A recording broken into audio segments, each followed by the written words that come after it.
அடிக்கிற மழையில் நம்ம சுட சுட சாப்பிட தான் ஆசைப்படுவோம். சூடாக சாப்பிட்டா மட்டும் பத்தாது, நம்ம ஹெல்த்தியாகவும் சாப்பிட்டா தான் அந்த மழையினால் வர சைடு எஃபெக்ட்லாம் நம்ம தவிர்க்க முடியும். மூச்சு விடுறதுல சிரமம், தொடல் இருமல், வீசிங் பிரச்சனை இதெல்லாம் தவிர்க்கிறதுக்கு மிளகு ரசமும் அதோட நுரையீரல் கிரேவி சாப்பிட்டிங்கன்னா ரொம்ப ரொம்ப நல்லது. வீசிங் பிரச்சனை இருக்கிறவங்க தொடர்ந்து வாரத்தில் 3 நாள் எடுத்துக்கிட்டால் ரொம்ப நல்ல ரிசல்ட் கிடைக்கும். நுரையீரல் கிரேவி செய்யறதுக்கு குக்கர் வச்சுருக்கேன். 2 டேபிள் ஸ்பூன் நல்லெண்ணெய் ஊற்றிட்டு ஒரு துண்டு பட்டை மட்டும் வெடிக்க விட்டுருக்கேன்.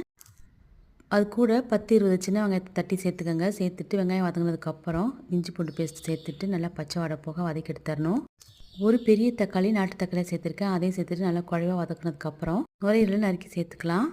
நுரையீரல் ஜவ்வு மாதிரி இல்லாமல் சாப்பிட்றதுக்கு சாஃப்டாக இருக்கிற மாதிரி எப்படி செய்யணும் அப்படிங்கிறத டைட்டில் மேலே லிங்க் கொடுத்துருக்கேன். அதை ப்ரெஸ் பண்ணி பாருங்கள், எப்படி நறுக்கிறதுன்னு தெரியும். நுரையீரல் சேர்த்ததுக்கப்புறம் மஞ்சத்தூளும் உப்பு மட்டும் சேர்த்து நல்லா ஹைலே வச்சு நல்லா பிரட்டி கொடுத்துடணும். அதுக்கப்புறம் தான் மற்ற மசாலாவை நம்ம சேர்க்கணும். 1 டீஸ்பூன் மிளகாத்தூளும் 1 டீஸ்பூன் மல்லித்தூளும் சேர்த்துட்டு நல்லா ஹைலே வச்சு வதக்கிட்டு, இதுக்கப்புறம் மிளகுத்தூள் சேர்த்து இறக்குனீங்க அப்படின்னு சொன்னால் சூப்பரான